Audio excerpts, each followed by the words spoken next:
नमस्ते। मैं सुनील मिश्र अपने सभी मित्रों का स्वागत करता हूं। डॉक्टर विष्णु सक्सेना जी के मित्रों का भी स्वागत करता हूं जो आज उनसे बातचीत का रसास्वादन करने उनसे मिलने यहाँ पधार रहे हैं और थोड़ी देर में और आने वाले हैं। डॉक्टर विष्णु सक्सेना हमारी बातों बातों के कार्यक्रम की 12वीं कड़ी का हिस्सा है। देश के सुविख्यात कवि के रूप में, मंच की कविता के एक सशक्त हस्ताक्षर के रूप में, एक सम्मोहक कवि के रूप में, एक भले व्यक्ति के रूप में उनकी बहुत बड़ी प्रतिष्ठा है। देश का ऐसा कोई भी प्रतिष्ठित मंच ना होगा जहाँ से विष्णु सक्सेना जी ने अपना रचना पाठ ना किया हो। वे लगातार हमारे बीच में, चाहे शहर कोई भी हो, वो आते जाते हैं और प्रतिष्ठित आयोजनों में अपनी उपस्थिति से उसको चार चांद लगाते हैं। हम उनका इंतज़ार कर रहे हैं, थोड़ी देर में वो आते होंगे। सुनीता जी नमस्ते।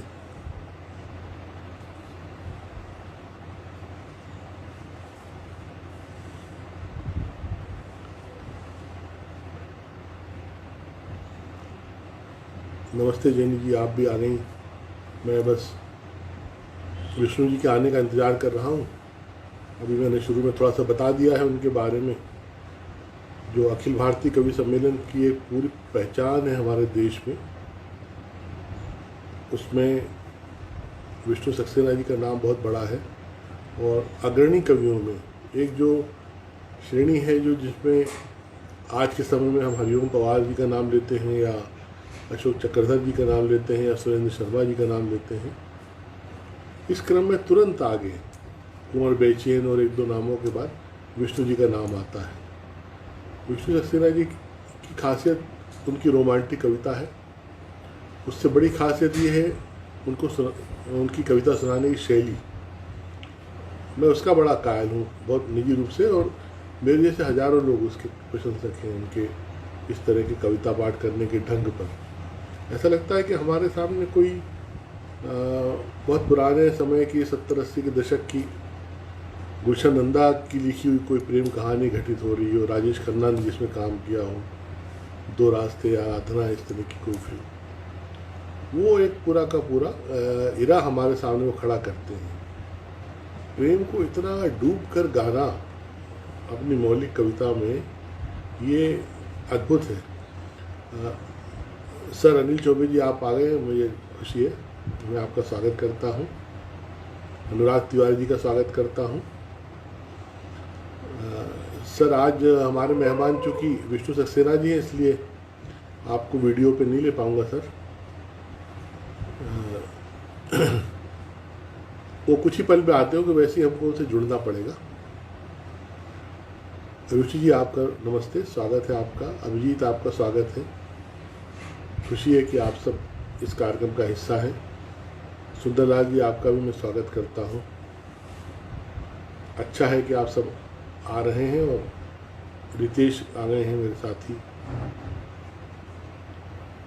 उनका भी स्वागत है।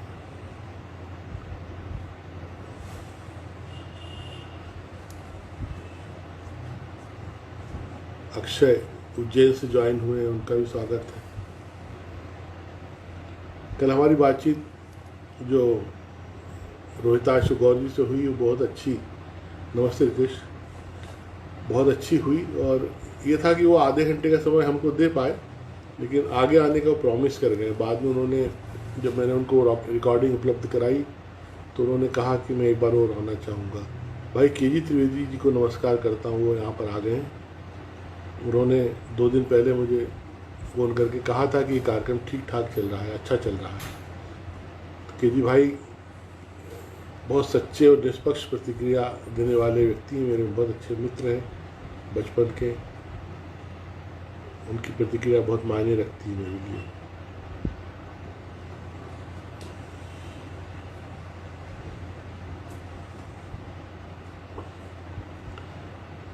बीच में मेरा मन कर रहा है, अगर आप सब साथी लोग सहमत हो, किसी एक दिन एक अलग समय में ऋषि कपूर और इरफान को लेकर कुछ अनौपचारिक बातचीत करने की इच्छा हो रही है।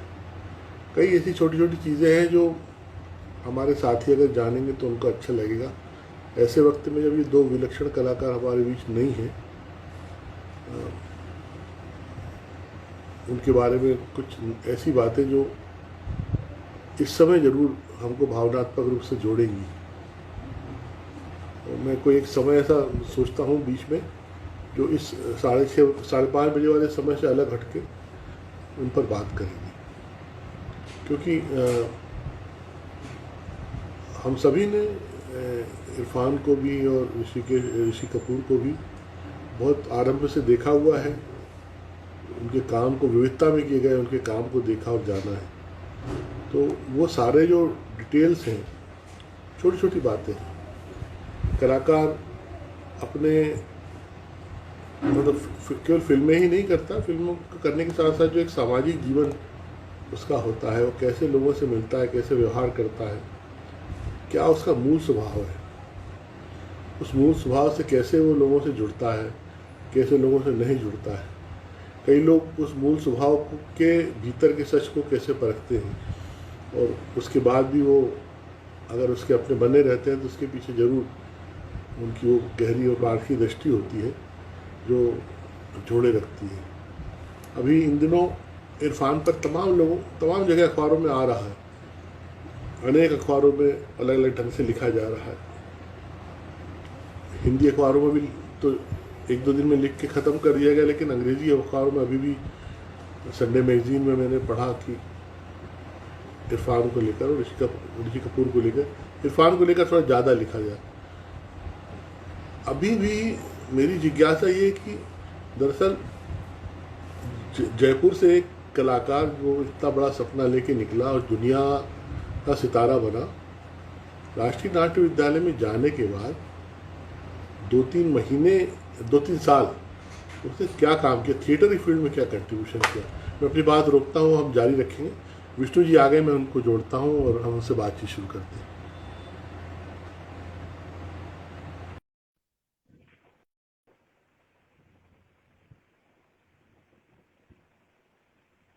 भाई साहब, मैंने आपको जोड़ने का अनुरोध किया है। आपका स्वागत है। नमस्कार। नमस्कार। मेरी आवाज आप तक आ रही है भाई साहब? बिल्कुल आ रही है। हाँ, आपका स्वागत है। आपके आने तक मैं सब आपके चाहने वालों को बहला रहा था आपकी बात करते हुए। और मैंने आप ये सब दिल्ली से, भोपाल से, उज्जैन से सभी लोग एक के बाद एक ज्वाइन हो रहे हैं। इसमें आपके भी परिचित हैं और हमारे भी परिचित हैं। इन सभी को आपके ज्यादा हो गए। इस मैं तो बातचीत मैं तो मैं तो इंस्टाग्राम पे बहुत कम हूँ, इसलिए मेरे तो ज्यादा होंगे नहीं, आपके ज्यादा होंगे।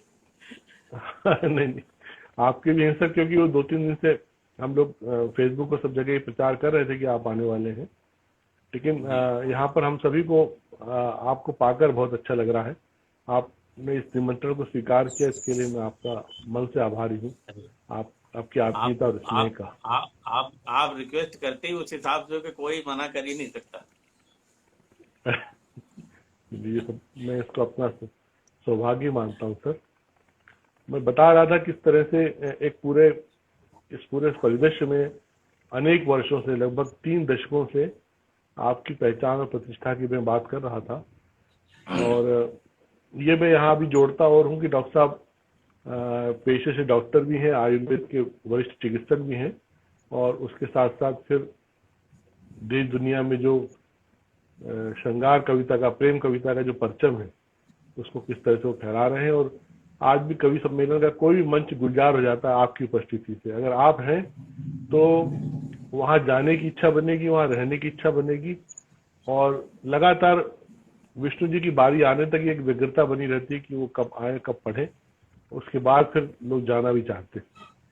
तो ये सब एक बड़ा चमत्कार है। और स्वयं विष्णु जी इसको किस तरह से देखते हैं इस परिप्रेक्ष्य में, एक हम ये जरूर जानना चाहेंगे शुरू में कि ये सफर कहाँ से शुरू हुआ, कब से शुरू हुआ, मूल रूप से आप कहाँ के रहने वाले हैं, और घर परिवार का परिवेश सुनील कैसा जी, था जब आपको लगा कि सुनील जी, मेरा परिवार कविता की पृष्ठभूमि से ही जुड़ा हुआ रहा है। मेरे दादाजी बहुत अच्छी जी कविताएं लिखते थे, भजन लिखते थे, गजलें लिखते थे। और छठी क्लास जी से जी ही ऐसा लगने लगा था, जब मैं छठी क्लास में था तो तब से लगने जी लगा जी था कि हाँ, कविता क्या होती है जो दादाजी लिख रहे हैं। जी जी। ये धीमे ये धीमे करके आप अलीगढ़ जी कुछ में कह रहे शुरू हैं। से हैं? नहीं, मैं एक छोटा सा गांव सिकंदरा राव है, हाँ, वहां पे सिक- सिकंदरा राव तहसील है अलीगढ़ जिले की। हाँ। पहले अच्छा अलीगढ़ अच्छा जिले में आती थी, अब हाथरस जिले में है। तो हम लोग वहाँ के रहने वाले हैं। तो अच्छा अच्छा। मैं वो बता रहा था आपको कहाँ से शुरुआत हुई। तो हाँ हाँ। दादाजी जब अपने दोस्तों की चिट्ठियां आती थी तो उनके जवाब जो जी थे जी। वो कविता में दिया करते थे। अच्छा अच्छा, वाह वाह। हमारा राइटिंग बहुत अच्छा था, इसलिए हमसे लिखवाया हाँ करते थे वो। तो जब वो लिखवाते थे तो हमको ये लगने लगा कि ये पंक्ति कितनी बड़ी होती है, ये पंक्ति कितनी छोटी होती है, ये तुकांत मिलाए जाते हैं। तो ये दिमाग में 7वीं और 8वीं क्लास तक आ गया था। फिर धीरे हाँ धीरे हाँ। करके पिताजी फिर धीरे धीरे करके पिताजी कवि सम्मेलनों में ले जाने लगे हमको। यहाँ हमारे शहर में कवि सम्मेलन हुआ करते थे, तो बड़े बड़े पुराने हाँ हाँ। कवियों को सुना हमने नीचे बैठ के। बलवीर सिंह हाँ रंग को सुना, देवराज दिनेश को सुना, और नीरज जी तो खैर हमारे पड़ोस के ही थे, आते ही थे वो तो बहुत हाँ। सारे कवियों को सुना। तो दिमाग में ये लगा रहता है कि कभी कभी कोई बहुत ऊंची चीज होती है जो पूरी पूरी रात लोग बैठ के सुनते हैं, सुबह 6-8 बज जाते हैं और लोग अपने घर नहीं जा रहे हैं। इसका मतलब घर नहीं कोई तो जाते। चमत्कार है इनके अंदर। तो जी जी जी। धीमे धीमे करके फिर हम कविता लिखने लगे, छोटी हाँ। मोटी। तो एक शहर में प्रेस थी, वहां से एक अखबार निकलता था सविता गौरव नाम का। तो हम जी उसके जी। यहाँ एक बार गए, भाई हमारी किताब, हमारी कविता छाप दीजिए। तो हम छोटे थे, हम हाई स्कूल में या 9th 10th में क्या लिखेगा कोई कविता। तो वो जो संपादक था हाँ तो कविता दे कि हाँ भाई विष्णु जी, बहुत बढ़िया तुमने कविता लिखी है, जरूर छाप देंगे। हाँ। अच्छा जरा वो किताबों का बंडल रखा है वो उठा के लाओ, जरा ये पेपर गिनो, बाइंडिंग करो, यूं करके वो हमसे काम कराता था प्रेस में। हम कर दिया क्या करते बात। थे। उस समय इतनी हाँ पढ़ाई, हाँ। इतनी जानकारी तो थी नहीं। जब खूब काम करवा लिया करता था 1-2 महीने, तब जाके अपने अखबार में एक छोटे से कोने में कहीं 4 पंक्तियां छाप निकाल दिया देते। करते। हम उसी तो खुश हो जाते थे। तो एक हाँ दिन हाँ हम हाँ। दादाजी से छुपा के जा रहे थे उसी हम्म प्रेस में, तो दादाजी ने हमको देख लिया। बोले विष्णु बाबू कहाँ जा रहे हो। तो हम्म। हमने कहा कहीं नहीं जा रहे। बोले कहीं तो हाथ में क्या है तुम्हारे ये। मैंने कहा हम कविता छपवाने जा रहे हैं। तो बोले कि दिखाओ, तो दिखाओ जरा। हाँ हाँ। तो जो भी है, तो उन्होंने फिर हमको डांटा बहुत। तो बोले अच्छा। खबरदार, जो आज के बाद किसी अखबार में कविता छपवाने गए, अपने को इस हाँ हाँ। काबिल बनाइए, अपने अंदर वो दक्षता लाइए, अपने अंदर वो कैलिबर लाइए कि अखबार वाले आपके पास आए कि विष्णु जी हमको आपकी कविता चाहिए। वाह, बहुत तो वो अच्छी बचपन सीख। का, हाँ हाँ, तो वो बचपन का एक टर्निंग पॉइंट था हमारा। जी जी जी। उस दिन के बाद फिर हम वहां नहीं गए। फिर हमने हाई हाँ स्कूल किया, इंटर किया। इंटर करने के बाद पिताजी चाहते थे हम डॉक्टर बने, तो हमने बायोलॉजी ले ली। बायोलॉजी के हाँ सहारे डॉक्टरी लाइन में आगे चले गए। जब मेडिकल कॉलेज उदयपुर में पढ़ने गए तो हमें रेडियो से बड़ा लगाव था। तो हाँ हमने यहाँ पे मथुरा आकाशवाणी पे भी कई बार ऑडिशन दिए, तो हम फेल हो जाते थे बार बार। हाँ तो हाँ। एक बार आकाशवाणी उदयपुर में हमने ऑडिशन दिया। उधर जी। पढ़ भी रहे हैं मेडिकल कॉलेज में, और आकाशवाणी उदयपुर में ऑडिशन भी दे रहे हैं। तो बाय द वे हम हो गए पास। हमारी बहुत है, आवाज वाह। अच्छी थी, हाँ, हम हमारी आवाज अच्छी हाँ। थी, तो हमारा अनाउंसिंग के लिए सिलेक्शन हुआ। अच्छा अच्छा। जो कैजुअल अनाउंसर होते हैं, युवाणी जी देते जी हैं, जी। या कभी कभी कोई नहीं आता हो हाँ। पीएफजी में बोल देते हैं, तो जी वहाँ जी सिलेक्शन जी होता जी। है। तो एक तरह से बहुत हम इंस्पायर हुए भाई, बहुत बड़ा मोटिवेशन मिला।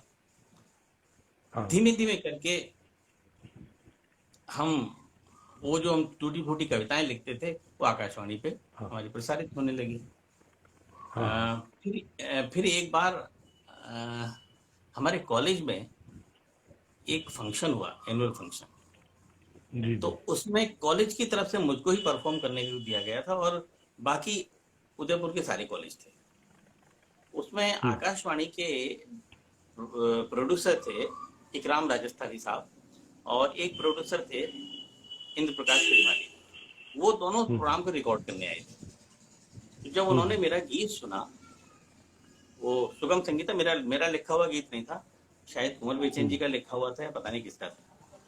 तो वो जब मैंने सुनाया तो बहुत खुश हुए और फिर मुझसे बोले कि विष्णु तुम कभी आकाशवाणी आओ। तो हम साहब गए आकाशवाणी, तो वहाँ उन्होंने हमारा टेस्ट लिया और एक फार्म दिया, फार्म देके बोले भर लो और ऑडिशन दो। उसके बाद फिर हमको पहली जो हमको लेटर मिला था 15 रुपए का मिला था। जी जी। तो 15 रुपए में हमें ऐसा लगा कि हमारी पहली कमाई है। उस समय हम पढ़ रहे थे, फर्स्ट ईयर सेकंड ईयर में थे। फिर हमारे एक दोस्त थे वहां पे उदयपुर के पास ऋषभदेव एक जगह है, उपेंद्र अणु है वहां के, बागड़ी के कवि थे। वो हमारी दोस्ती हो गई उनकी, और फिर वो हमारी कविताएं सुनते, हम उनकी कविताएं सुनते। वो हिंदी की कविता नहीं जानते थे, हम बागड़ी की कविता नहीं जानते थे। तो वो हमें बहुत महान कवि मानते थे, जबकि हम कुछ भी नहीं थे, ABCD सीख रहे थे। जी जी। तो वो बागड़ी के इतने प्रसिद्ध कवि थे कि जैसे कि हमारी हिंदी में सुरेंद्र शर्मा, उनके बगैर कवि सम्मेलन होता नहीं था वहां पे। तो एक दिन बोले विष्णु तुमको अपने कवि सम्मेलनों में ले चलेंगे। मैंने कहा अच्छा। तो एक दिन कोई कवि सम्मेलन का निमंत्रण मिला होगा, तो बोले विष्णु चलो। मैंने कहा मैं कैसे जाऊंगा, मैं नहीं जाता, मेरे को कोई निमंत्रण तो है नहीं। तो बोले तुमको जानता कौन है जो निमंत्रण देगा? मैं ले चल रहा हूँ, मेरे साथ चलो। जी जी। हम गए साहब, वहां हमने जब देखा, वो जगह थी बांसवाड़ा जिले में, एक परतापुर नाम की जगह है, मैं वहां कवि सम्मेलन था। तो जैसे ही संयोजक ने देखा मुझे, तो अब क्योंकि उपेंद्र अणु के साथ गया था इसलिए कुछ कह नहीं सकता था, वो बहुत महान कवि था। बोले कि बोले कि देख भाई एक कवि और लेके आया हूँ। बोले यार उपेंद्र भाई पहले से 38 कवि हैं यहाँ पे, तुम एक और ले आए। तो मैं वो बता रहा हूँ शुरू में कितनी उपेक्षाएं मैं ये सब है सर जीवन में, बिल्कुल सही कह। तो उपेंद्र ने कहा कि देख तेरे सारे कवियों से भारी पड़े तो तू इसको किराया दे देना, वरना अपने किराए से लेके आए, अपने किराए से ले जाऊंगा। बोले अच्छा ठीक। तो जब रात को कवि सम्मेलन हुआ तो उनके 15 कवि 100 रहे, कोई हुट हो गया, कोई किसी ने नॉर्मल पढ़ा, कुछ नहीं। तो 15 या 16वें कवि पे नंबर पे जाके मुझे पढ़वाया गया, क्योंकि हम हिंदी के थे और जिस जगह वो कवि सम्मेलन हो रहा था वो बोहरों की बस्ती थी, जहाँ चारों तरफ बोहरे रहते थे। तो बोहरे जरा पढ़े लिखे मुसलमान होते हैं। तो अच्छा हम अलीगढ़ के रहने वाले थे, कायस्थ थे, तो हमारा तलफ़ुज़ अच्छा था, उच्चारण ठीक था। तो जब हमने अपनी कविता पढ़ी तो उन लोगों को बड़ी अच्छी लगी, ये तो बहुत बढ़िया शायर है, बहुत बढ़िया कवि है।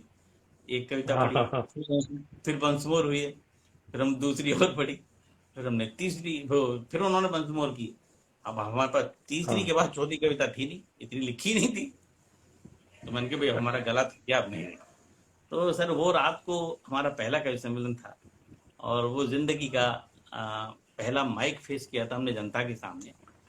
और जी वहाँ हमारा टर्निंग पॉइंट था एक। वहाँ से फिर हम धीमे धीमे राजस्थान से शुरू हुए, फिर राजस्थान में एक बार चित्तौड़ में बाल कवि बैरागी मिल गए, उर्मिलेश जी मिल गए, फिर ये हमको उठा के ले गए यूपी में इंट्रोड्यूस कराया। फिर भगवान की ऐसी कृपा हुई, फिर पलट के नहीं देखा, तब धीमे धीमे बढ़िया करके चलता रहा। सब मोहब्बतें देते रहे, हम मोहब्बत सुनाते रहे।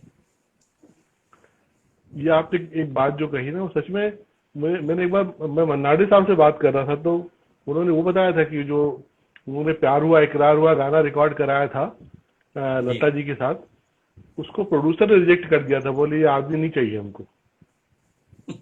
और उस समय राज कपूर की हिम्मत नहीं थी कि वो कह पाए कि नहीं साहब इस गाने पर रख लीजिए। तो उस फिल्म के जो संगीतकार थे शंकर जयकिशन, वो नाराज हो गए। अच्छा। उन्होंने कहा कि अगर ये गायक नहीं रहेगा तो हम फिल्म छोड़ देंगे। तो ये है जीवन में कि कई बार जब हम लोग के पास अवसर आ रहा होता है और जा रहा होता है, वो एक नो का एक मोड़ ऐसा होता है जिस समय बड़ी घबराहट होती है, लगता है कि पता नहीं आगे क्या हो जाने वाला है। हाँ, लेकिन फिर वही है कि वो ऐसा लगने लगता है इसको इस मौके को हाथ में लें तो कहीं नुकसान ना हो जाए, कहीं छोड़ दें तो नुकसान ना हो जाए, बड़ी मुश्किलें होती हैं। वो हाफों में लेकिन वो जिंदगी होती है।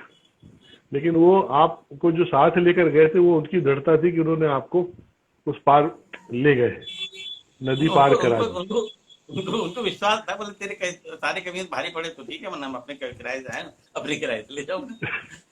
कितना बड़ा कॉन्फिडेंस है देखिए। जी। और ये फिर आगे चल पड़ा।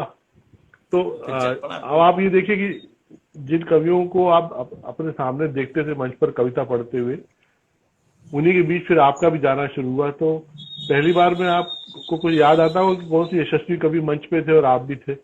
आपके लिए सबसे हाँ, गौरव का क्षण कौन सा जो रहा? जो जो और देखिए, मैं किस्मत वाला, जो पहला कवि जी। सम्मेलन करके आया बांसवाड़ा में, अगले हफ्ते ही दूसरा कवि सम्मेलन था सागवाड़ा में, हाँ, जब हाँ। उनके पास ही थे। जी, जी, सागवाड़ा जी, में दूसरा कवि सम्मेलन, और दूसरे कवि सम्मेलन में उस समय के सबसे चर्चित गीतकार थे पंडित विश्वेश्वर शर्मा,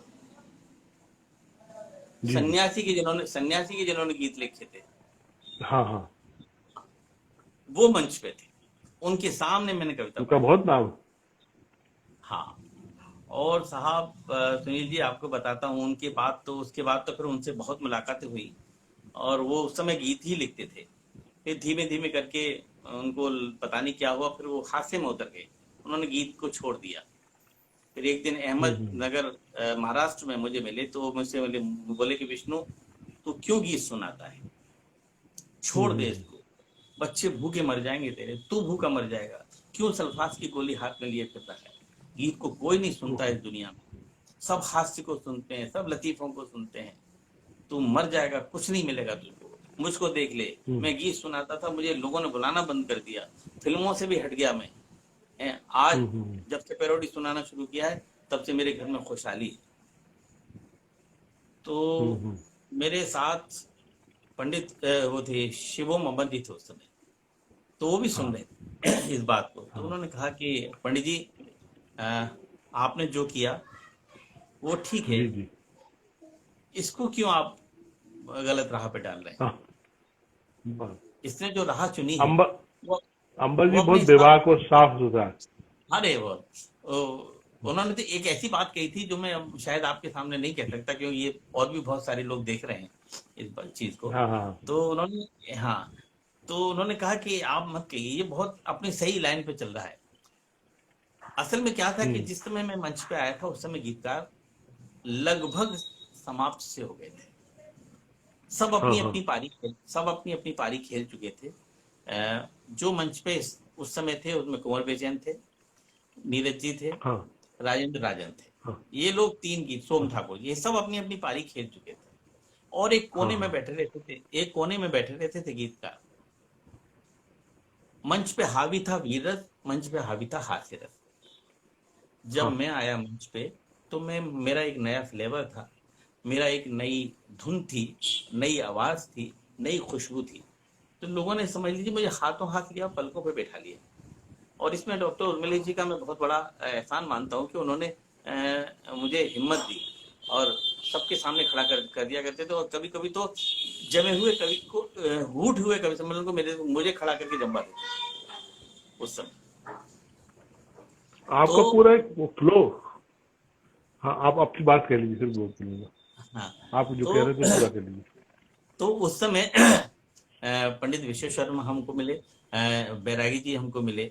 तो जिन जिन कवियों को मैं नीचे बैठ के सुनता था, उनकी हाँ, बीच में जब कविता पढ़ने का मुझे अवसर मिला, तो मैं अपने को धन्य समझने लगा कि देखिए, माँ सरस्वती क्या से क्या कराती है। कभी मैंने जिंदगी में सोचा भी नहीं था कि इनके पास बैठ के इनकी कविता पढ़ूंगा, इनके बीच में इनका आशीर्वाद मुझे मिलेगा। लेकिन सबने बहुत प्रेम दिया, सबने इसने दिया क्योंकि मेरा व्यवहार सबके प्रति बड़ा नॉर्मल रहता था। मैं कभी किसी की निंदा के हम्म, चक्कर में नहीं पड़ा, ना कभी किसी की बुराई करता। अपने काम से काम, कविता पढ़ी, अपने पैसे लिए, चले आए। बहुत ज्यादा मैं बहुत काम से काम करिए। कवित्री से अट्रैक्ट इसलिए नहीं, इंटरेक्ट इसलिए नहीं होता क्योंकि नीरज जी के एक इंटरव्यू मैंने देखा था, नीरज जी ने कहा था, और हम्म, उन्होंने व्यक्तिगत भी मुझसे कहा था नीरज जी ने, क्योंकि नीरज जी मेरे रिश्ते हम्म, में लगते थे, रिश्ते मेरे मामा ससुर लगते थे नीरज जी। हाँ, हाँ, हाँ, तो हाँ, वो कहते थे कि विष्णु, मेरी जिंदगी को महिलाओं ने बहुत खराब किया। हाँ। ये महिलाएं महिलाएं स्पीड ब्रेकर होती हैं। हम्म। आपकी स्पीड को धीमा कर देती हैं, आपकी जो गति है उसको कम कर देती हैं। हम्म। इसलिए जहां तक हो इनसे हम्म। दूर ही रहना। मैंने अच्छा। हाँ, मैंने बहुत प्रेम किए, बहुत लोगों से संबंध रहे। बाकायदा वो तो नीरज जी तो फक्कड़ आदमी थे, वो बिल्कुल खुला बोल देते हाँ। थे माइक पे। तो जी वो जी मुझसे बिल्कुल। कहते थे व्यक्तिगत, विष्णु ऐसा इन चक्करों में मत पड़ना। मैंने इन चक्करों में अपना बहुत समय बर्बाद किया है। अगर मैं इन चक्करों में न होता तो मैं इतना और लिख जाता कि लोग याद करते कि नीरज क्या क्या लिख गए। हम्म। तो बड़ों की बातें बहुत सीख भी देती हैं और दिशा निर्देश भी करती हैं, और हमें उनको सम्मान देना चाहिए। बड़े नहीं होते हैं जिंदगी में तो कुछ भी नहीं होता। सर, एक कवि सम्मेलनों के मंच का एक पूरा विधान होता है कि जो नए कवि होते हैं उनको शुरू में खूब सारी एक्स्ट्रा ऑर्डिनरी तारीफ करके बुला लिया जाता है, शुरू शुरू में जी। निपटाते हैं उनको, और फिर वरिष्ठ और वरीय जो होते हैं वो फिर पीछे आते हैं। तो हाँ, इसमें ये कुछ आप ये आप बताइएगा कि आप कब तक शुरू शुरू में रहे और फिर कब एकदम फिर पीछे चले गए कि फिर बाद में मैंने बुलाए जाने। मैंने सुनी थी कम से कम 10 साल तक मैं स्टार्टिंग की है मैंने कवि सम्मेलनों की। अच्छा अच्छा। इस हाँ, सरस्वती वंदना तक करता था मैं। और हाँ फिर हाँ क्योंकि गीतकार को शुरू में नहीं उठा सकते, इसलिए दूसरे हाँ तीसरे नंबर पे मैं उठा दिया जाता था। हाँ। क्योंकि उस समय तो कवि 18-18 20-20 कवि हुआ करते थे मंच पे। जी जी जी। तो दूसरे या तीसरे या चौथे नंबर पे भी पड़ा हुआ तो भी अभी 16 कवि बाकी हैं। हम्म। और अब तो 5 कवि होते हैं। अब उठाएंगे आप चौथे पांचवें नंबर पे तो कवि सम्मेलन ही खत्म हो जाएगा। सही तो बात है। मैंने कम से कम 10 साल तक शुरुआत करी है। शुरुआत से मतलब हाँ हाँ फर्स्ट टू 5, हाँ। फर्स्ट टू वहां तक फाइव। शुरुआत ही मानी जाती है। तो हाँ बहुत हाँ। दिनों तक कविता पढ़ी, और उसके बाद फिर उनको लोगों को ये लगने लगा कि विष्णु जमाऊ कवि है, कवि सम्मेलन को जमा देता है, तो इसलिए इसको शुरू जमा। में खर्च नहीं करना चाहिए। हाँ हाँ हाँ। हाँ, वो तो तो फिर फिर वो वो उस कविता की ताकत और आपकी वाणी बोलने लगी ना। फिर लोगों ने पीछे धकेलना शुरू कर दिया। अब यह हालत है सुनील जी की, अब ऊब होती है, लास्ट विकेट बना दिया है कि लास्ट बैट्समैन हो आप, और वहां पे कवि सम्मेलन के पहले या दूसरे लास्ट में आप कविता पढ़ो, क्योंकि कवि कवि जनता चली जाएगी नहीं अगर आपने पहले पढ़ दिया तो धीरे धीरे करके और सबकी जिंदगी में ऐसा होता है। लेकिन ये बहुत दिलचस्प है। एक आपकी रचना सुनना चाहेंगे, ये क्षण आ गया, लगभग 6 बजने वाला है। यहाँ पर एक कविता आपसे सुनना चाहेंगे जो आपको बहुत मंच पर बहुत प्यार देती है सबका, और हमारे सब साथी जो इस समय यार आपको देख रहे हैं उनको बड़ा अच्छा लगेगा। मुझे सुरेंद्र शर्मा की भी इस समय मैं जिक्र करना चाहूंगा।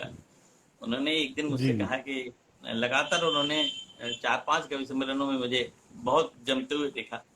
तो फिर एक दिन उनका हाँ फोन हाँ। आया मेरे पास। मैं इस समय आपसे बात कर रहा हूँ तो ये नहीं कि मैं आपको अपनी तारीफ करूं, लेकिन कुछ अपनी जिंदगी नहीं में नहीं। ऐसे पड़ा हुआ है कि लोगों हाँ, ने ये सब। जो मुझे बताया, इसलिए आपको आपसे जी। जिक्र करूं। ये बातें और कहीं कहीं नहीं जा सकती, क्योंकि आप कला से जुड़े नहीं। हुए हो। कलाकार की जिंदगी में कितने मोड़ आते हैं आप अच्छी तरह से परिचित हैं। तो सुरेंद्र शर्मा जी ने मुझसे कहा कि विष्णु, कवि सम्मेलनों से लास्ट बैट्समैन खत्म हो गए। अब ऐसा हाँ कोई भी नहीं है धीमे धीमे करके कि हम अंतिम कवि के ऊपर पूरी टीम को उतार दें। अब हाँ। हमें ऐसा लगने लगा कि तू अब लास्ट बैट्समैन आ गया। मैं हम्म हूँ, हम्म सुरेंद्र सर, अशोक चक्रधर हैं, हम्म और नीरज जी चले गए। हम्म। बाकी नीरज जी तो अब लास्ट पढ़ते ही नहीं, तो वो तो बीच में पढ़ के चले जाते थे। तो हाँ ऐसे हाँ। कवि की मंच में बहुत जरूरत होती है जो अंत तक बिठाए रखे कवि श्रोताओं को। तो लेकिन सच अब कह रहे मुझे विश्वास हो गया कि अब तू एक मंच को लास्ट बैट्समैन मिल गया कि तेरे भरोसे हम पूरे कवि सम्मेलन को चला सकते हैं। तो उस दिन मुझे बहुत हैं। अच्छा लगा, आंखों में आंसू आ गए मेरे कि इतना बड़ा कवि अगर मेरे बारे में इतना सोचता है तो। चलिए वो गीत सुना देते हैं। ये तो आत्म जी प्रशंसा तो जी। चलती रहेगी। नहीं, ये जरूरी है सर, इससे लोग ये जानते हैं कि आप कितना नजदीक है सबके और सबका कितना प्यार पाते हैं। सुनाइएगा, स्वागत है। रेत पर, इसी गीत को सुनना है ना? हाँ मेरा प्रसिद्ध गीत तो यही है, हाँ हाँ जिसने बिल्कुल। मुझे पहचान दी और जिसने मुझे प्रतिष्ठा भी दी। जी। रेत पर नाम लिखने से क्या फायदा, एक आई लहर कुछ बचेगा नहीं। तुमने पत्थर वाह। सा दिल हमको कह तो दिया, तुमने पत्थर सा दिल हमको कह तो कह दिया। तो दिया। पत्थरों पर लिखोगे मिटेगा नहीं, रेत नहीं। पर हाँ। नाम लिखने से लिखने क्या से क्या फायदा। पाएंगे। मैं तो पतझड़ था फिर क्यों हम्म। निमंत्रण दिया, ऋतु बसंती को तन पर लपेटे हुए। आसमान वाह। में लिए प्यास तन में लिए, कब शरद आई पल्लू समेटे हुए। हाँ हाँ हाँ, क्या बात है।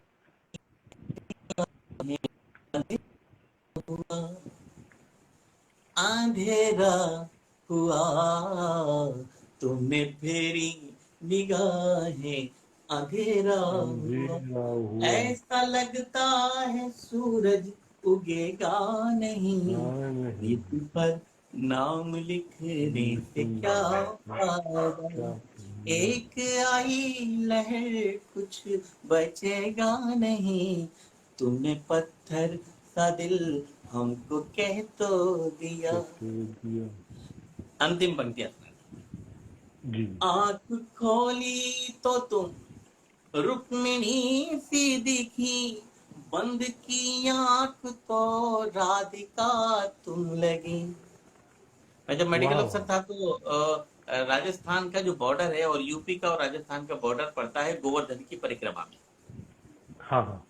हाँ, तो वहां पे एक हॉस्पिटल है पूंछली, पूंछली पे मेरा जी। हॉस्पिटल था, वहां मैंने ट्रांसफर करा लिया था और रहता हाँ हाँ जगदीपुरा में था। तो हाँ। 5 महीने में उस जगह पर रहा। 5 महीने में सुनील जी, 5 महीने 5 जन्मों का सुख भोगा मैंने कृष्ण के दर्शनों का। अच्छा। तो उन ओ पांच हो। जन्मों की सुख को 5 पंक्तियों में बताता हूँ। आंख खोली तो तुम रुक्मिणी सी दिखी, बंद की आंख तो राधिका तुम लगी।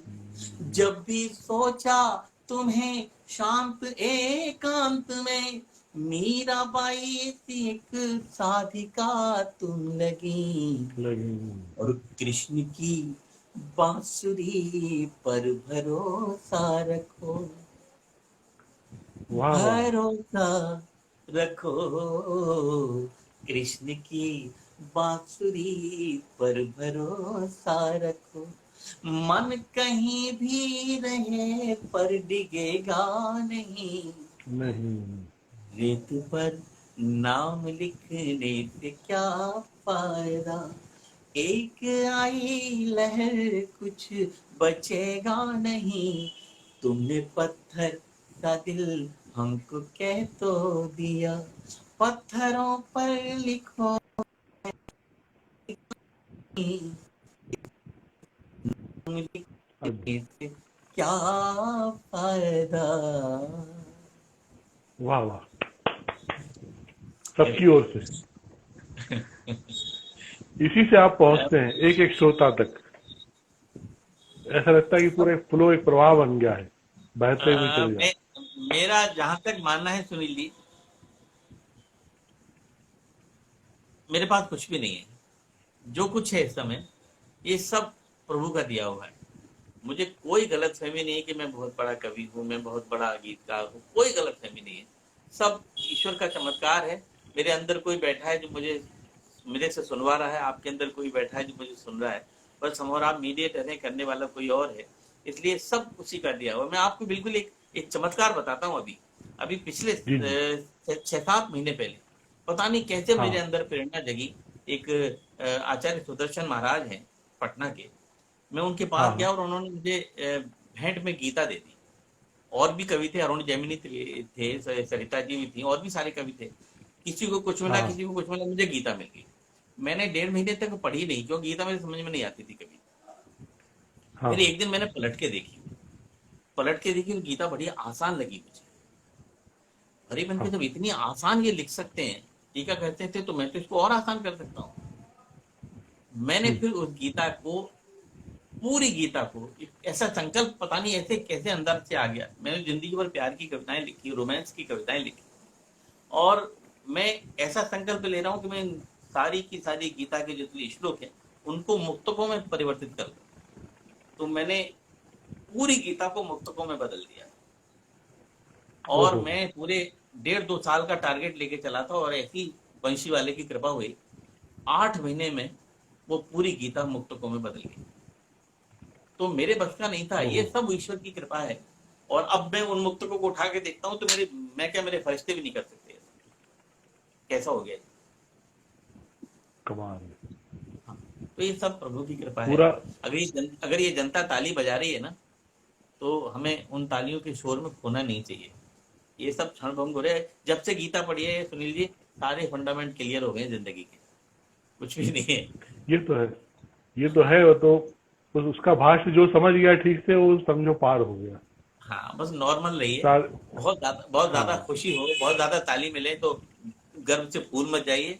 कहीं कम तालियां मिल जाए तो सोच में मत पड़िए, मन को मायूस मत करिए, नॉर्मल मन रहिए। को बारिश में। लेकिन ये जरूर है कि जो आप लगातार प्रेम को आपने इतनी कोमलता से, इतने ही सूक्ष्मता से, इतने संप्रेषणीय ढंग से साधा है अपनी रचनाओं में, कहीं कुछ जीवन में कुछ उस तरह का रहा है क्या कुछ? इसका एक कारण है सुनील जी, कि वो मैंने क्यों आपके ना इतनी सरलता से साधा है। वो सरलता सिर्फ क्योंकि मैं हिंदी का विद्यार्थी नहीं रहा। मैंने जी जी। साइंस पढ़ी, बायोलॉजी पढ़ी, हाँ। एनाटॉमी पढ़ी, फिजियोलॉजी पढ़ी। तो जो आम जी बोलचाल की जी। भाषा वही वही मुझ पे आती है। और हाँ जो हाँ। मुझे रोमांस दिखेगा, जो मुझे प्यार दिखेगा, मैं वीरस की कविता भी लिखूंगा तो आम बोलचाल की भाषा में लिखूंगा, जो मुझ पर आते ही नहीं, बहुत जी कठिन शब्द में मैं डिक्शनरी खोल के नहीं बैठ सकता। जी। लेकिन जी। जब मैंने आम बोलचाल की भाषा में अपनी कविताएं लिखी प्रेम की, तो मैं नीरज जी ने कहा तू तो बिल्कुल मेरी तरह लिखने लगा। क्योंकि नीरज जी की भाषा भी बड़ी सरल रही। नीरज जी क्यों क्यों पॉपुलर हुए? हाँ क्योंकि वो सरल लिखते थे, और जो सरल हाँ। होगा वो जनता तक पहुंच जाएगा, जो कठिन सही होगा बात। उसको जनता तक पहुंचने में दिक्कत आएगी। इसलिए जीवन जी। में भी आदमी को सरल रहना चाहिए। आप कठिन होंगे तो हम्म। आप आदमी के पास आपके पास आदमी आने में हिचकिचाएगा, डरेगा।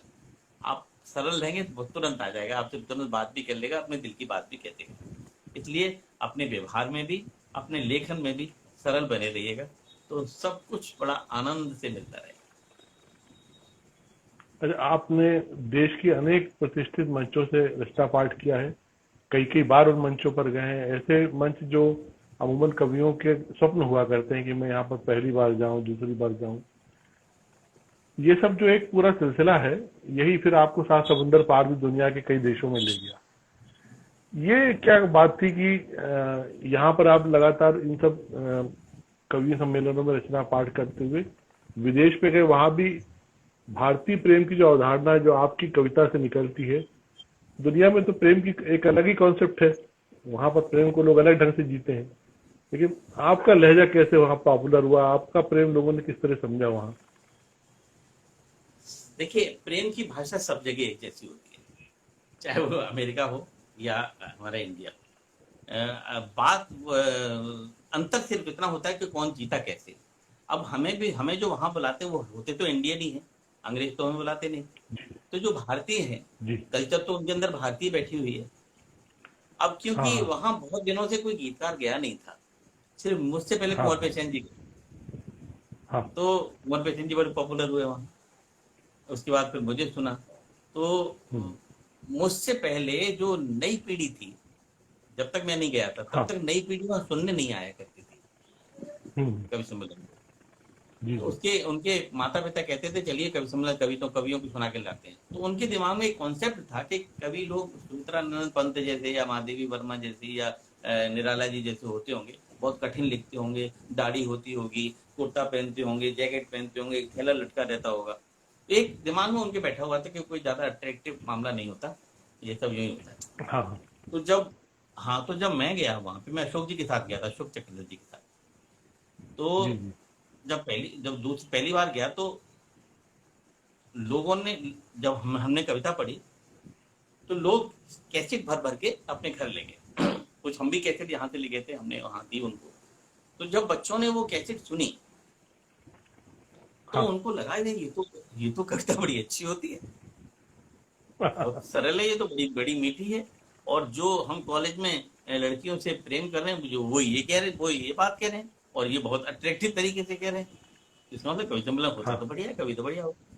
तो जब अगली बार गया मैं हाँ। 97 या 2000 में गया था, तो अगली बार जब गया तो उसमें यूथ की संख्या बहुत थी। हाँ। हाँ, यंग एज के लड़के लड़कियां खूब सुनने आए। तो अच्छा। आपकी भाषा ठीक हो तो आकर्षण बढ़ेगा, भाषा अच्छी नहीं होगी तो नहीं आएंगे लोग फिर आपके पास। आपने लगातार प्रेम में भी वो एक पूरी गरिमा वाली भाषा का उपयोग किया हाँ और वो एक मैंने, मर्यादा बना के रखी। हाँ वो नहीं किया मैंने, मैं नीचे तो जाऊँ, मेरे से नहीं होता, क्योंकि मेरे परिवार का जो बैकग्राउंड है वो भी ऐसे ही रहा कि सबने बहुत सलीके से सब एक दूसरे के साथ रहे, कभी किसी ने किसी ऐसी अभद्र भाषा का प्रयोग नहीं किया। तो जब घर में हाँ। वातावरण ऐसा होता है तो बाहर भी नहीं कर सकते आप। और फिर लोगों के साथ उठना बैठना इतना अच्छा रहा, लोग अच्छे मिलते गए, आप अच्छे होंगे तो लोग अच्छे भी मिलेंगे फिर आपको। तो जब अच्छे लोग मिलते हैं तो फिर उनसे अच्छी चीजें ही अंदर आती हैं। तो कुछ सब ठीक रहा था, और सबने बड़ा प्रोत्साहन दिया, सबने कहा कि विष्णु तुम ठीक रास्ते पे चल रहे हो। और गीत का रास्ता तो दुर्गम है, लेकिन जब हाँ। दुर्गम रास्ते पे चल लोगे तो फिर सारे रास्ते ठीक नजर आएंगे। हाँ। इसमें आपके चाहने वाले कह रहे हैं कि आपके कैसेट अभी भी उनके पास है। और बिल्कुल होगी। मैं वही, एक पवन कुमार जी कह रहे हैं मैं वहीं पर खड़ा तुमको मिल जाऊंगा, सर जी सुना दीजिए। चलिए मैं अगला सुना देता हूँ। हाँ। हाँ। मैं वहीं पर खड़ा तुमको मिल जाऊंगा, जिस जगह जाओगे तुम मुझे छोड़कर। देखिए कितने क्या बात। आसान है। ऐसा लगता है जैसे कॉलेज का फेयरवेल पार्टी हो रही है, लड़के लड़की आपस में मिल रहे हैं, आज के बाद इन दोनों को नहीं मिलना है। नहीं मिल रहा। लड़का अंदर से रो रहा है, लड़की बाहर से रो रही है, लेकिन अब क्या लड़का बात। लड़की को समझा रहा है कि देख ज्यादा परेशान मत हो, तू जब कहेगी तब मैं आ जाऊंगा। मैं वहीं पर खड़ा तुमको मिल जाऊंगा, जिस जगह जाओगे तुम मुझे छोड़कर।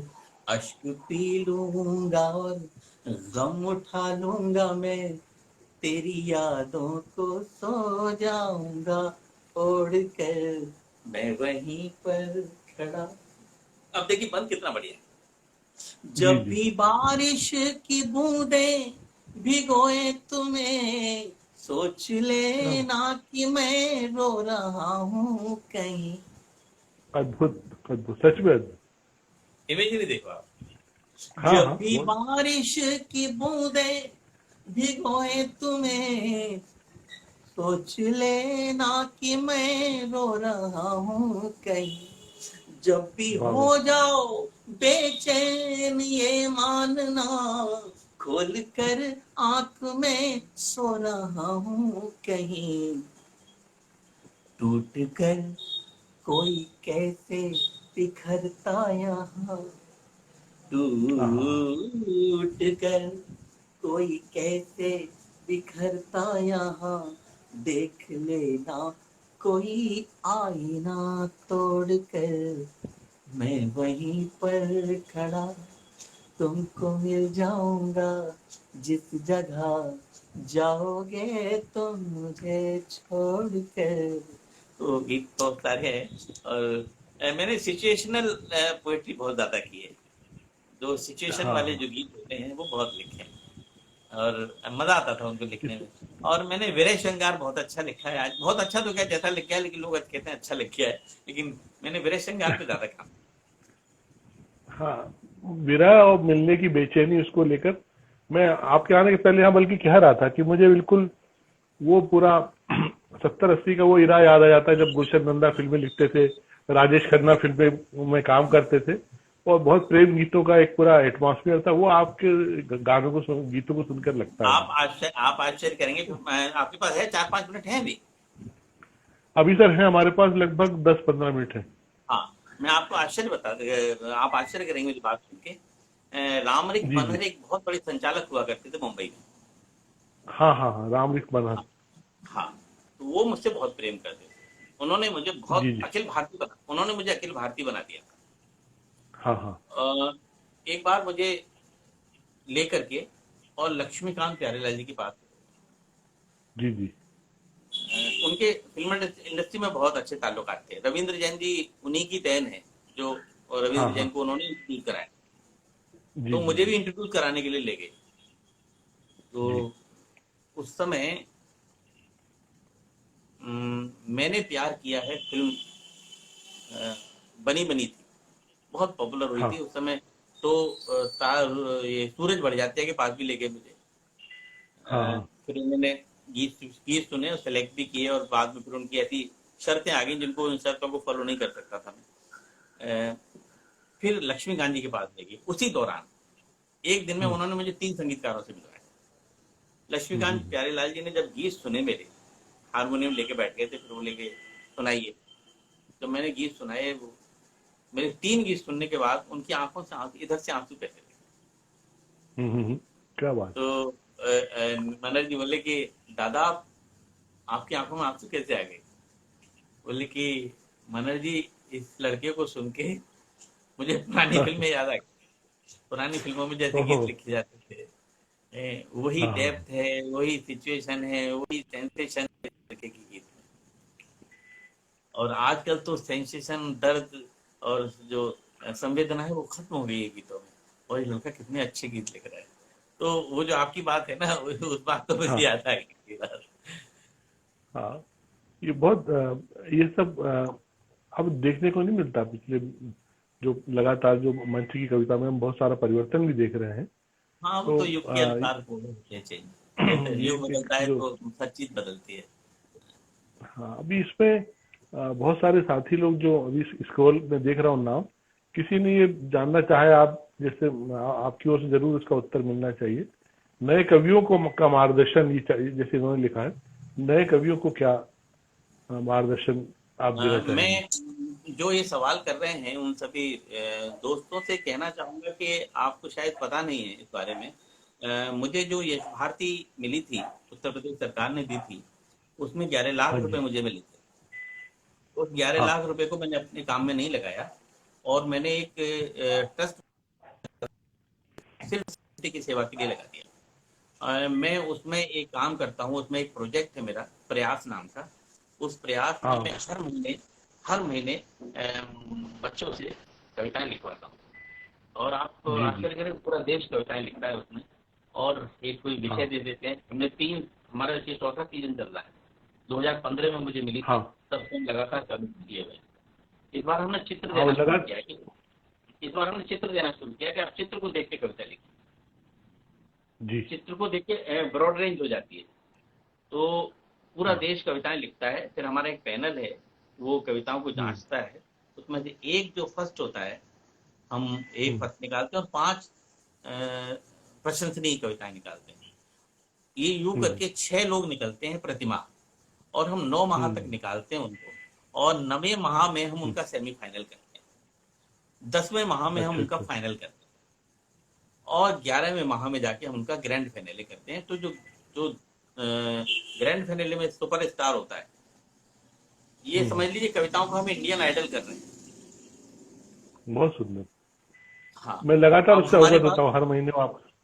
हाँ, और सुनील बिल्कुल। जी, हमारे पास कवि, हम तो कवि हैं, कवि सम्मेलन का मंच ही दे सकते हैं। हम कोई फिल्म लाइन में कोई एक्टिंग तो नहीं करा सकते, या गीत तो नहीं गवा सकते, या डांस नहीं करा सकते। हम्म हम कवि हैं तो मंच ही दे पाएंगे।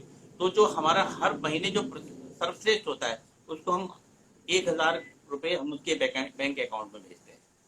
और जो फाइनल अच्छा। वाला होता है, जो सर्वश्रेष्ठ होता है हम्म। पूरे देश में, उसको मैं एक हाँ साल में एक कवि सम्मेलन करता हूँ अपने शहर में हाँ। ही। हाँ। और एक गीतकार को, युवा गीतकार को, जो हमारे मंचों का कोई जी। युवा गीतकार जिसकी 10 साल की मंच की स्ट्रेंथ हो, और 50 हाँ साल से कम उम्र का हो, उसको मैं हाँ। 51,000 रुपये से सम्मानित करता हूँ। और जो हमारे ये जो प्रयास में से निकल के आता है एक लड़का, हाँ। उसको उसको हम लॉन्च करते हैं उस मंच पर, अच्छा अच्छा। एज ए पोइट लॉन्च हाँ करके हाँ। उनका कविता पढ़ाते हैं। जितने कवि आते हैं बाहर के, वो सब उसको सुनते हैं, और एज ए पोइट मैं उसको पेमेंट भी करता हूँ। हाँ हाँ। तो हम युवाओं के लिए जितना हो सकता है अपने स्तर पर कर रहे हैं। हमने एक कॉम्पल भी चलाया है जो ओपन माइक जैसा होता है। तो धीरे धीरे करके अपने स्तर पर बहुत सारा काम हो रहा है देश में। मेरे स्तर पर जो काम हो रहा है मैं बता रहा हूँ। और मेरे पास बहुत सारे फोन आते हैं। सुनील जी, आपकी लाइट चली गई, शायद आपके अंधेरे में है। हाँ, मैं अभी आपका उजाले का प्रबंध करता हूँ, 1 मिनट में। हाँ,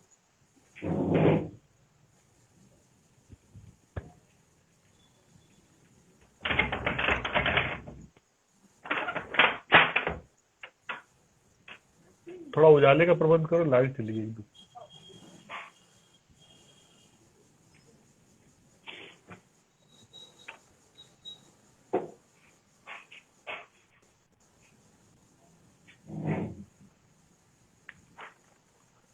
चलिए उजाला होता रहेगा, हम और आप बात करते हैं। हाँ हाँ, जारी रखते हैं। हाँ, तो हाँ, अब मेरे पास बहुत जी सारे सर। फोन आते हैं कि हाँ, कि जी हमने भी 4-5 कविताएं लिखी है, मैं आपकी तरह मंच पे जाना चाहता हूँ। तो जी जी जी। मेरे मेरे दोस्तों जो ये सवाल कर रहे हैं आपके युवाओं के लिए हम क्या कर रहे हैं, तो मैं उन सबसे अनुरोध करता हूँ कि सफलता का कोई शॉर्टकट नहीं होता। आपको मेहनत करनी पड़ेगी। पहले आपको शहर की छोटी छोटी गोष्ठियां अटेंड करनी पड़ेंगी। पहले पहले छोटे अखाड़े जी जी, जीतिए, उसके बाद फिर बड़े अखाड़े में आइए। बिल्कुल। आपने 5 कविताएं लिखी हैं, आप कैसे एकदम अखिल भारतीय मंच पे कैसे हम आपको इंट्रोड्यूस कर दें, कैसे आप चले जाएंगे, कैसे आपको कॉन्फिडेंस आना चाहिए। पहले आप पहले अच्छे कवियों की कविताएं पढ़िए, नीरज जी की कविताएं पढ़िए, थैंक यू। हरिवंश राय बच्चन को पढ़िए, कुंवर प्रेमचंद जी की कविताएं पढ़िए, और जो भी अच्छा लगता हो आपको कवि उसकी कविताएं पढ़िए। शायद अगर आप गजल में रुचि रखते हैं तो गजलों की किताबें पढ़िए। उसके बाद यूट्यूब अब बहुत अच्छा माध्यम आ गया है। आप कवि सम्मेलन हाँ सुनने नहीं जा सकते तो आप अपने मोबाइल पे बैठ के सारे कवियों को सुन सकते हैं कि कौन कवि हाँ हाँ, कैसा कैसा परफॉर्म कर रहा है। आजकल कविता लिखने से अच्छा, लिखने से ज्यादा जरूरी है उसका परफॉर्म करना। आप जितनी सही अच्छा कह रहे उसको हैं। प्रेजेंट करें, जितना अच्छा प्रेजेंट हाँ, कर देंगे, उतना अच्छा लोग सही आपको बात। पसंद करने लगेंगे। आपके पास खाना खराब है और आपने बहुत अच्छी तरह थाली में सजा के रखा है तो लोगों का खाने का मन करेगा। आपके पास खाना बहुत अच्छा है और आप पे परोसना नहीं आ सही रहा है। तो लोग भूखे भी चले जाएंगे। इसलिए आपको उस यूट्यूब पे कवियों को देखना चाहिए कि कैसे प्रेजेंट कर रहे हैं अपनी कविता, कहाँ स्वर को ऊपर कर रहे हैं, कहाँ स्वर को नीचे कर रहे हैं, कहाँ पंच आ रहा है, कहाँ हाथ मार रहे हैं, कहाँ क्या कर रहे हैं, किस तरह से शब्द को वजन दे करके बोल रहे हैं। वो सब आपको सीखना पड़ेगा पहले। उसके बाद फिर कवि सम्मेलन में आइए तो आपका सब स्वागत करेंगे, मैं भी स्वागत करूंगा। लेकिन बिना अनुभव के आप कहीं भी आएंगे तो आप मात खा जाएंगे। जल्दी मत करिए, जल्दी में एक्सीडेंट होते हैं। तपन कोठारी जी आपको नमस्कार करते हैं, उदयपुर से। अच्छा, तपन तपन उदयपुर का है। ये मेरा बड़ा प्यारा छोटा भाई है, शिष्य जैसा है मेरे। बहुत बहुत कवियों के से बड़ा स्नेह करता है ये। हाँ, इन्होंने ही लिखा था शायद शुरू में कि आपका ऑटोग्राफ सबसे पहले उन्होंने लिया था। हाँ, ये बहुत छोटा था, बहुत छोटे पन से मुझसे जुड़ा हुआ है। जब भी उदयपुर जाता हूँ तो इसके पास जाता हूँ, ये आता है मेरे पास। अभी अब ये वैसे तो हमारे पास समय थोड़ा सा बचा है, लगभग 7-8 मिनट का, लेकिन साथ ही एक कविता और सुनना चाहते हैं तो वो जाते जाते ही सुनेंगे। एक बात मैं ये भी कहना चाहता था कि जैसे आपने कहा था कि कोई भी प्रतिभा को आगे आने के लिए कोई शॉर्टकट या मिडवे नहीं होता। मैं एक अपनी बात कहना चाह रहा था कि जैसे मैं शुरू में व्यंग लिखा करता था सर। तो भोपाल के अखबार में, जो कि बहुत बड़ा अखबार नहीं था, 4-5 नंबर का था, वहां पर एक संपादक जी को ऐसी अपनी साइकिल में जाके दे के आए लेख, तो उन्होंने बहुत तारीफ की और कहा कि कुछ और भी लिखते हो। तो मैंने कहा यही लिखता हूँ। तो बोले 3-4 और दे जाओ, फिर हम छापना शुरू करेंगे। तो मैं अगले 3-4 दिन में 4 लेख और दे आया उनको। अब उन्होंने छापा नहीं, 10-15 दिन हो गए, महीना भर हो गया। उस समय टेलीफोन इतना आसान नहीं था। ये बात होगी सर 74-75 की बात। तो एक बार जब मैं उनसे मिलने गया तो उन्होंने 5 व्यंग लौटा दिए। बोलिए बड़े बचकाने किस्म के हैं, इसको वापस ले जाओ। तो ये है। अब बाद में जब यहाँ पर 2 साल पहले ईश्वर की कृपा रही, कुछ राष्ट्रीय पुरस्कार वगैरह मिल गया, तो फिर उन्होंने आए मंच पर सम्मानित किया। तो वही थे शारवाल उड़ाने वाले। तो अब वो शायद वो बात भूल गए होंगे। पर नहीं ये नहीं सब नहीं। है, जीवन यही है। देखिए, शुरू हम में सब अवहेलनाएं तो झेलनी पड़ती हैं। शुरू में जब मैं भी आया था तो मेरे ऊपर विश्वास नहीं करते थे बड़े कवि कि ये खुद लिखता होगा, दूसरों की कविताएं सुनाता हाँ, होगा, हाँ चुरा के लाता होगा और यहाँ फिर अपने नाम से पढ़ रहा है। ये सब शुरू में तो सहना पड़ता है इन सब ऐसे चीजों। और आपने ये जो सब चीजों प्रेस वाला बताया, इन सब के लिए तैयार रहना चाहिए आदमी। प्रेस वाले की आपने जो बात की ना कि वो बहुत सारा काम कराते थे 1 महीने तक, हाँ फिर वो एक एक रचना। 4 लाइन के लिए पूरे 4 हफ्ते परेशान करता था मुझे।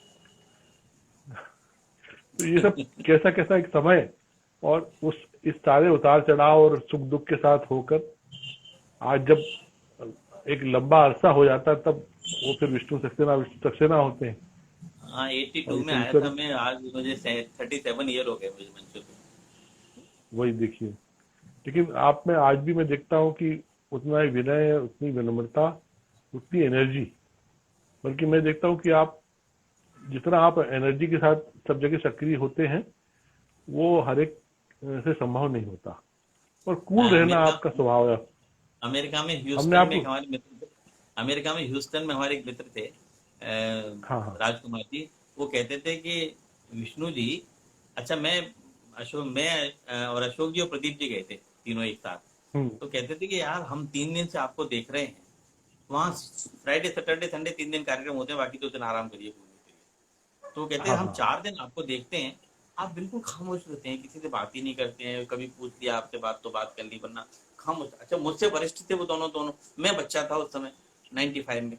तो मैं उनसे कैसे, हाँ, हाँ। मैं बहुत जूनियर, तो उनसे कैसे बात करूं, दवा दबाता रहता था। तो कहते थे यार आप, हम 4 दिन तो देखते हैं आपको, बहुत खामोश रहते हो, लेकिन आप जैसे ही माइक पे आते हो, आप हमें लगता ही नहीं कि 4 दिन वाला विष्णु सक्सेना है ये, आप ब्लास्ट कर देते हो पूरा। मैं उनकी एनर्जी बचा के रखता हूँ अपनी एनर्जी स्टोर रखता हूँ 4 दिन की, फिर 5वें दिन जाके अपनी एनर्जी निकालता हूँ। कोई एक सज्जन कहते डाकिया डाक दे गया, अथवा तो हमारी कसम तोड़ दो, इससे कुछ समापन कीजिए।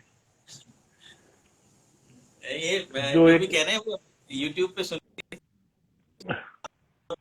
पे नहीं मिले। एक